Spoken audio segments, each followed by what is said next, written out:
Right, तो अब बात करते हैं हॉल रिवर्ब की। तो उसके लिए ये जो गाना है इसका मैं आप लोगों को हुक सुना देता हूँ, उसके बाद मैं आप लोगों के साथ डिस्कस करूंगा कि किस तरह से मैंने इस गाने में हॉल रिवर्ब का यूज किया था। तेरे बगैर तू मान मेरी जान, मैं तुझे जाने ना दूंगी। मैं तुझको अपनी बाहों में छुपा के रखूंगी। तू मान मेरी जान, मैं तुझे जाने ना दूंगी। मैं तुझको अपनी आंखों में बसा के रखूंगी।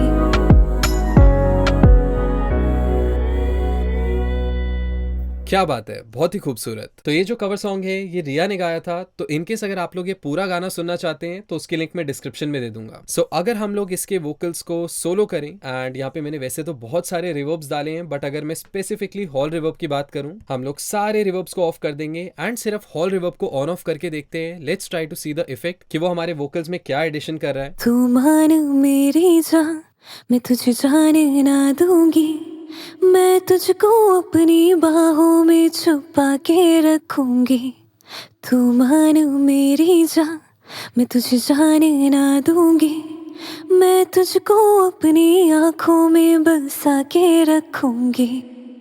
ऑलराइट, तो जैसे कि आप लोग सुन सकते हैं, हॉल है डेफिनेटली बहुत एलिगेंट साउंड कर रहा है, बहुत ह्यूज साउंड कर रहा है। एट द सेम टाइम यहाँ पे आप लोगों को दिख रहा होगा कि ये जो डायल है ये मूव कर रहा था। दैट इज बिकॉज यहाँ पे मैंने एक्चुअली टच ऑटोमेशन का यूज किया अपने रिवर्ब में। सो वो भी मैं आप लोगों को दिखा देता हूँ कि रिवर्ब किस तरह से ऑटोमेट हो रहा है इस गाने में। कभी खेलूंगी सारे राज अपने, मैं तुझको दे दूंगी।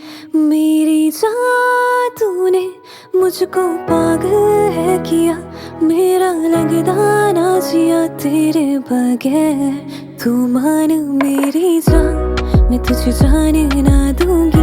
Right, so that is the effect of hall reverb, जो कि काफी ज्यादा ह्यूज साउंड करवाता है आपके ट्रैक को, एंड मोस्ट इंपॉर्टेंटली एक बहुत ही वार्म टेक्सचर ऐड करता है आपके वोकल्स में। तो अब अगर हॉल रिवर्ब्स की बात करें तो बेसिकली हॉल्स वो जगहें होती हैं, वो रूम्स होते हैं जो कि अकूस्टिकली ट्रीटेड होते हैं, जैसे कि आपके कॉन्सर्ट हॉल्स हो गए, ऑडिटोरियम्स हो गए, जहां पे आई एम प्रीटी श्योर आप लोगों ने रियलाइज किया होगा कि इवन दो एक आर्टिस्ट परफॉर्म कर रहा है या फिर अगर एक ड्रामा चल रहा है, एक एक्ट चल रहा है, तो उसकी आवाज गूंजती नहीं है। बिकॉज इवेंचुअली अगर एक हॉल खाली होता, अगर एक हॉल रिफ्लेक्टिव होता, तो कहीं ना कहीं आप लोग जब तालियां बजाते, जब आप लोग हूट करते आर्टिस्ट के लिए, तो आपकी आवाज गूंज गूंज के इतनी लाउड हो जाती कि आपके कानों में दर्द होने लगता। सो दैट इज वाई जो हॉल्स होते हैं वो लार्ज रूम्स ही होते हैं, जस्ट दैट कि वो अकूस्टिकली ट्रीटेड होते हैं अच्छी साउंड प्रोड्यूस करने के लिए।